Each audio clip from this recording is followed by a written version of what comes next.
Hanukkah is not what you've been told. And if you think this is just a festival of lights, gifts, and oil, or simply a Jewish holiday, then this video is exactly for you.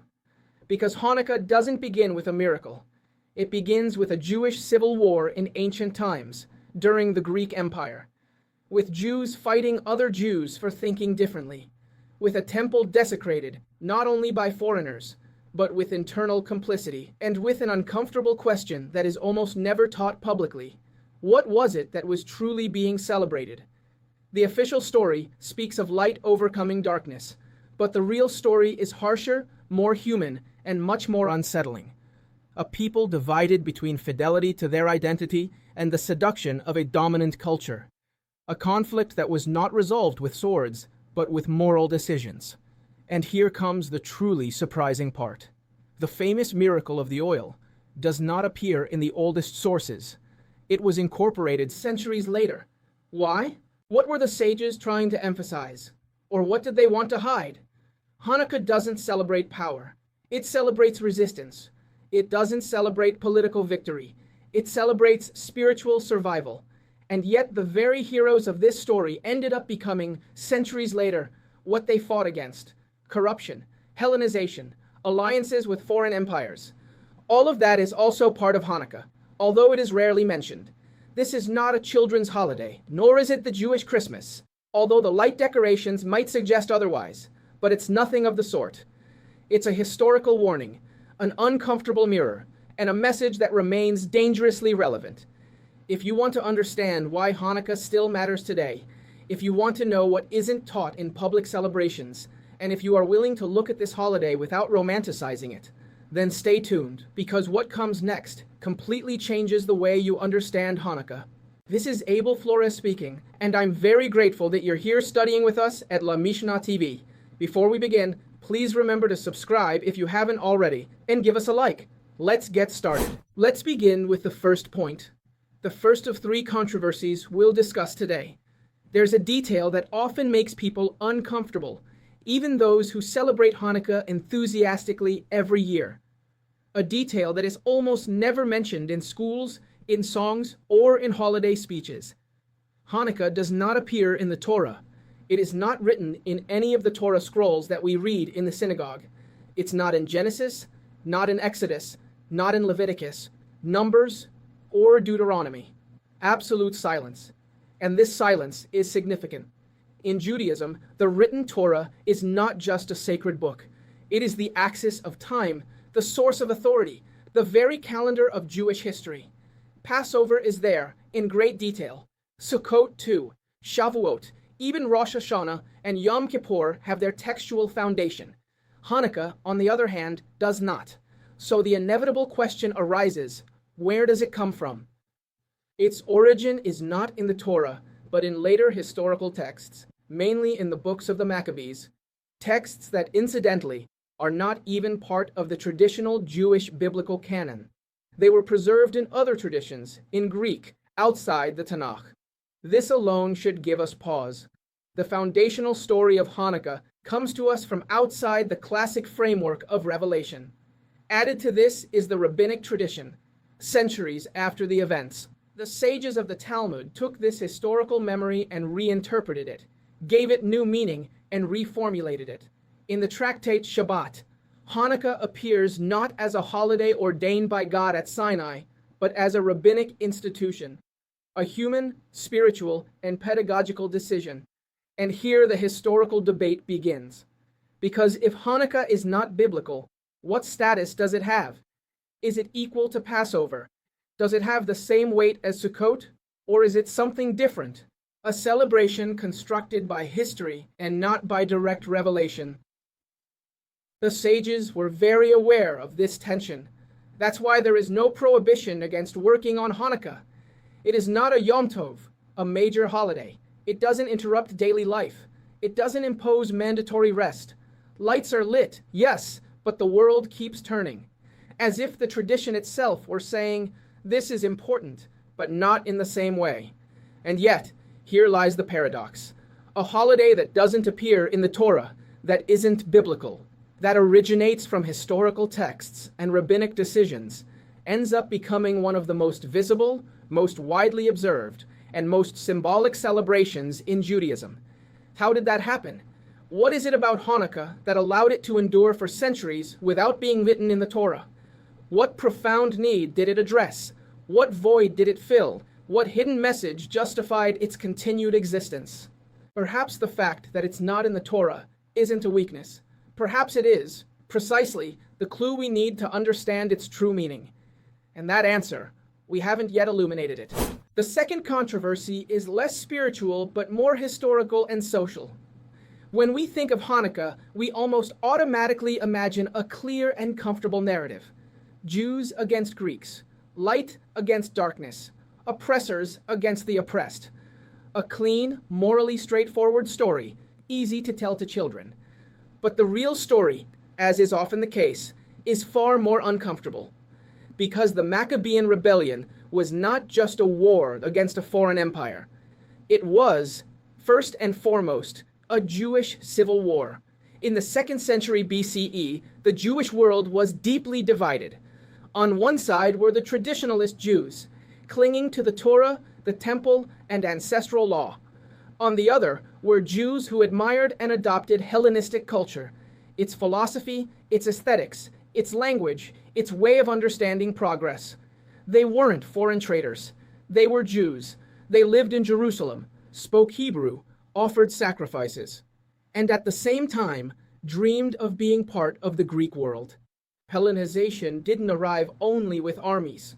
It arrived with gymnasiums, theaters, and ideas, with promises of modernity, integration, and prestige. Many Jews saw in Greece not a threat, but an opportunity, and some of them occupied positions of power, even within the religious leadership. The conflict didn't take place on the country's borders, but within homes, within families, within the temple itself. The popular narrative usually says that the temple was desecrated by the Greeks, but the historical texts are more disturbing. There was internal collaboration. There were Jewish priests who supported the Hellenistic reforms. There were Jews who actively participated in the transformation of worship, in the introduction of foreign practices, in the deliberate break with ancestral tradition. The Maccabean rebellion, then, did not begin as a war of national liberation, but as an uprising against other Jews, against brothers who thought differently, against an alternative vision of what it meant to be Jewish in a globalized and powerful world. The violence was not only against foreign soldiers, but against entire communities that had chosen a different path. This radically changes the meaning of Hanukkah. It's no longer just the story of David versus Goliath. It's the story of a fractured identity, of an unresolved question. How far can a tradition adapt without ceasing to be itself? When does integration become loss? And who decides that? Because if Hanukkah originates in a Jewish civil war, then the lights we kindle illuminate not only an external victory, they illuminate an internal wound, a tension that perhaps has never truly healed. There's a third controversy surrounding Hanukkah that once you discover it, you can't unsee it, because it touches the very heart of the holiday. That story we all know, the one about the oil that was supposed to last one night, but lasted 8. Curiously, it doesn't appear in the oldest sources. And this is where things get interesting. If you go to the books of the Maccabees, which are the earliest historical accounts of these events, you find battles, strategies, decrees, persecutions, resistance, and finally, the purification of the temple and its rededication. You find a military and political victory. You find the restoration of worship. But you don't find the famous miracle of the oil. Not a single line, not a hint, nothing. So the question drops like a pebble into a still lake. If the miracle was so central, why don't the Maccabees mention it? Centuries later, in the Talmud, a different scene appears. In Shabbat 21b, the sages ask, "My Hanukkah, what is Hanukkah?" And the answer doesn't focus on the war, nor on the heroes, nor on the sword. It focuses on a vessel of pure oil, sealed, enough for one day, that miraculously burned the 8. And from there the practice derives, lighting lights, night after night, increasing the light. This temporal gap creates an entire field of discussion, both academic and rabbinic, because we're not talking about a minor detail. We're talking about the main narrative of the modern holiday. Academics often say, perhaps the miracle of the oil was a later tradition, developed to shift the emphasis away from the military aspect, a way of reinterpreting Hanukkah in spiritual terms, especially when rabbinic Judaism, after the destruction of the Second Temple, viewed armed rebellions with caution. If you glorify the sword too much, you end up training your people for the next war, and sometimes that next war ends in disaster. The rabbis, for their part, interpret the matter with a different logic. It's not just about what happened, but about what it means. For them, the miracle of the oil doesn't compete with the military victory. It redefines it, as if to say with pedagogical elegance, yes, there was a war, but the essential thing isn't brute force. The essential thing is the continuity of the sacred, the flame that doesn't go out even when all seems lost. And here the real dilemma arises. Does Hanukkah celebrate a supernatural miracle or a military victory? Because if we celebrate the military victory, Hanukkah is political history. It's ancient nationalism. It's a holiday of independence. But if we celebrate the oil, Hanukkah is something else entirely. It's an invisible, almost intimate battle, where the protagonist isn't the warrior, but the light.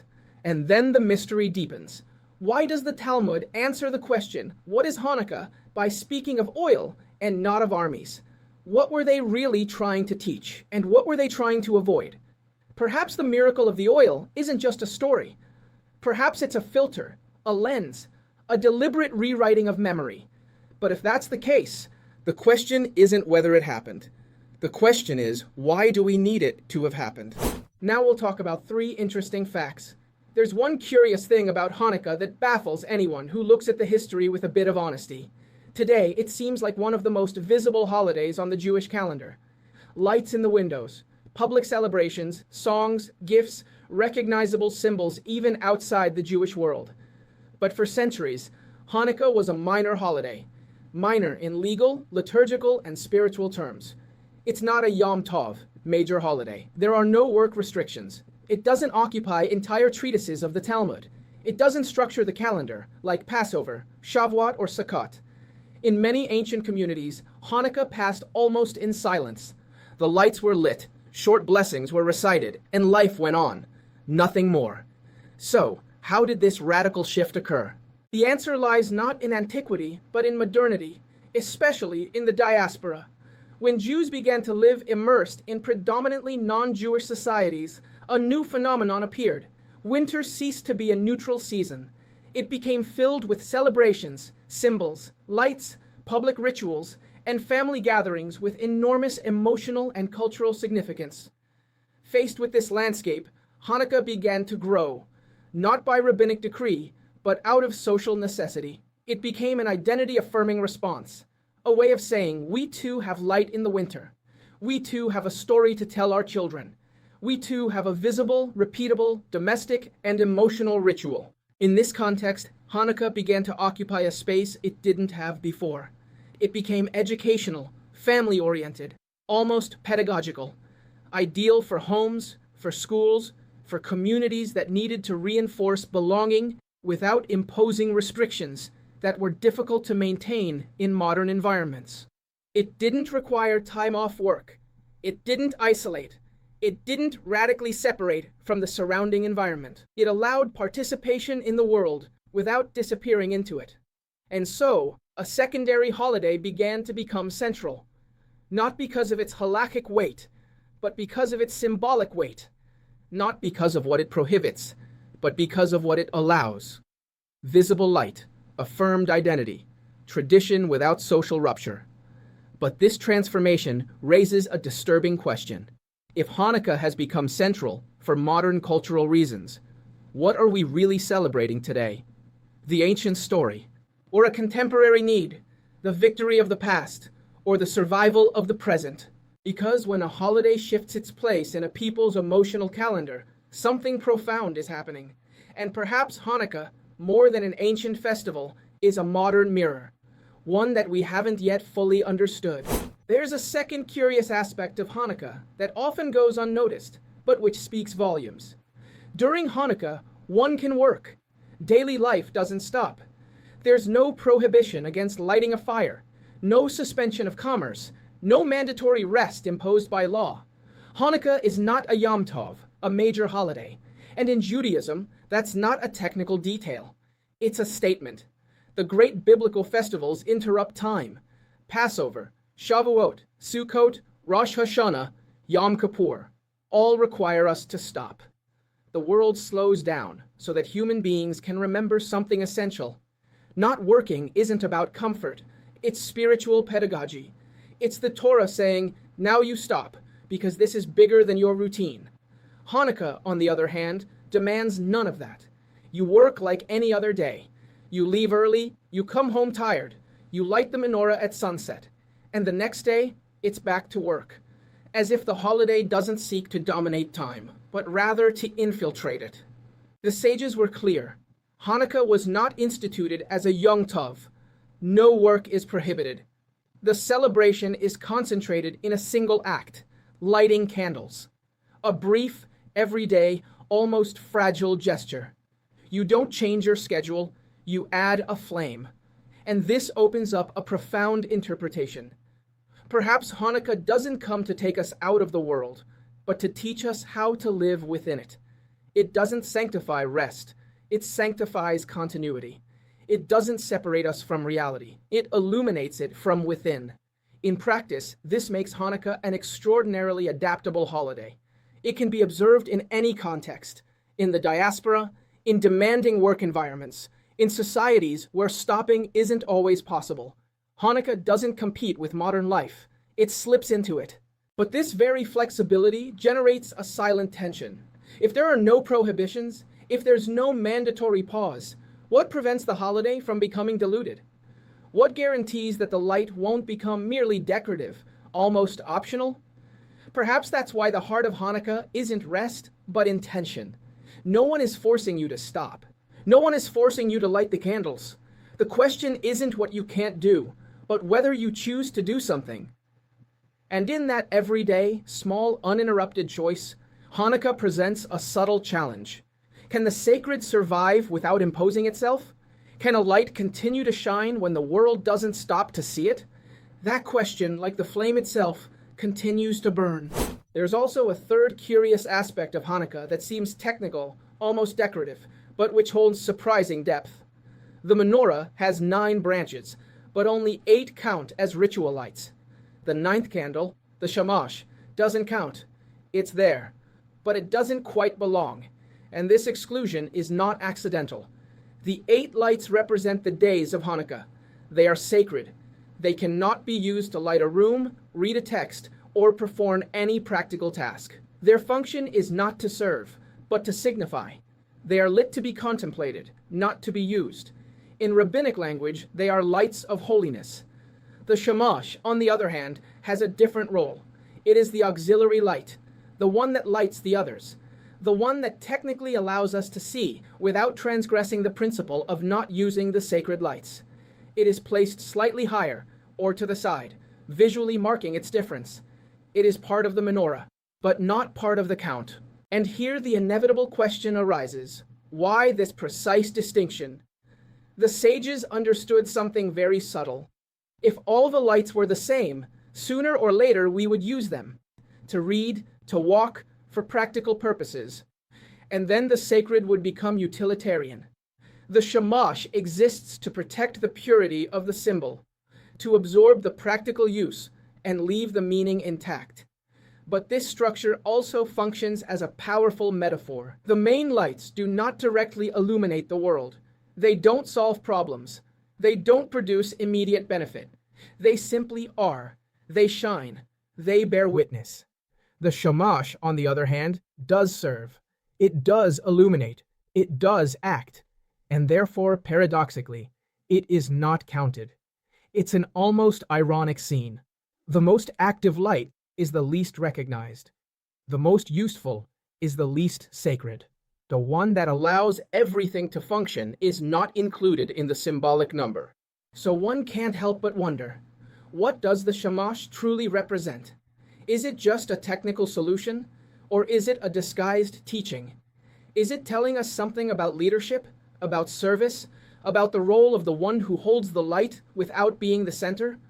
Because on Hanukkah, even light has hierarchies, and not all the lights that illuminate count in the same way. And when we understand that, the menorah ceases to be just an object. It becomes a map, one that we are still learning to read. Now we enter an uncomfortable part of Hanukkah. One of those parts of the story that are almost never told when the candles are lit and the table is full. We could call it, without exaggeration, what they don't tell you.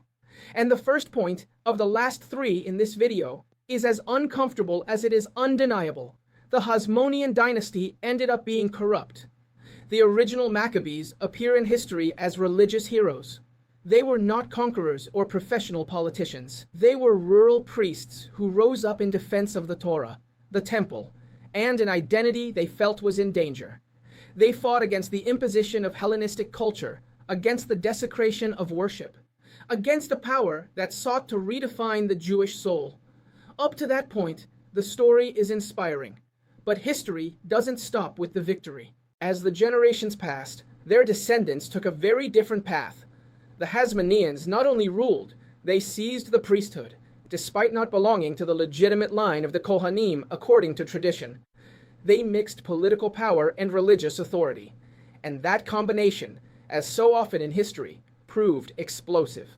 The most ironic thing is that what they fought against ended up reappearing from within. The very heirs of the Maccabees began to Hellenize themselves.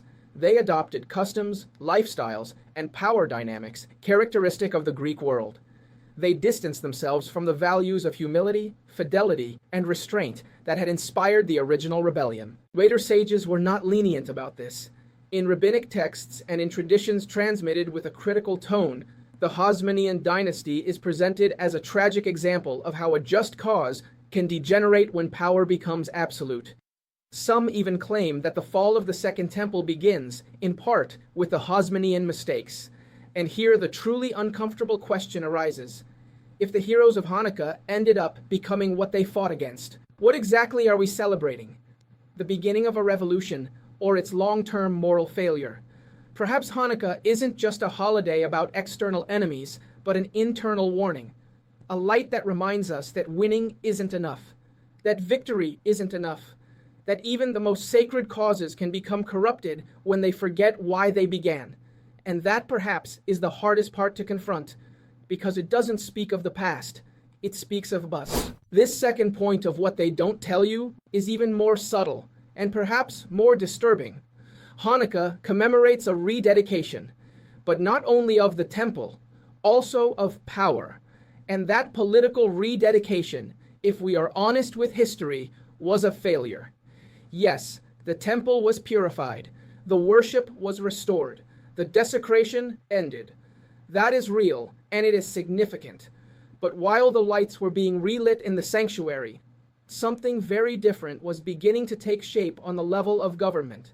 Hasmonean power, born of a spiritual rebellion, began to transform into something else. Initially, the Hasmoneans were charismatic, almost messianic leaders. They represented resistance, fidelity, independence. But over time, the government devolved into tyranny. A closed elite consolidated its power, becoming violent towards dissenters and obsessed with maintaining control. The freedom for which they had fought began to resemble a new kind of oppression, and then Rome arrived. To maintain their rule, the Hasmonean rulers began to forge strategic alliances with the Roman Empire, alliances that in the short term guaranteed stability, but which in the long term meant the total loss of Jewish sovereignty. Rome doesn't enter as a guest. Rome enters to stay. And once it sets foot on the land, it never leaves. Here lies an almost tragic paradox. Hanukkah celebrates the purification of the temple, but the political project that emerged from that victory sowed the seeds for Roman domination and eventually for the destruction of the Second Temple. That is to say, the spiritual symbol triumphs while earthly power crumbles. The sages seem to have understood this clearly.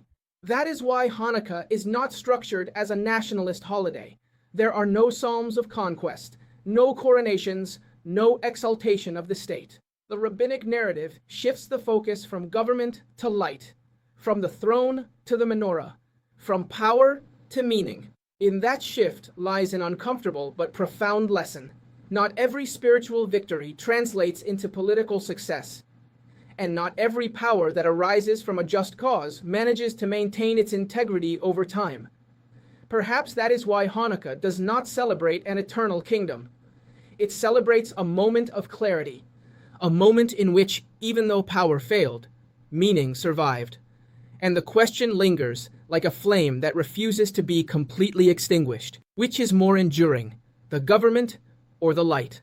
And we arrive at the last point of what they don't tell you. Perhaps the most profound, perhaps the most relevant today. Because in the end, the true struggle of Hanukkah was not military, it was cultural. The battles, the armies, the swords.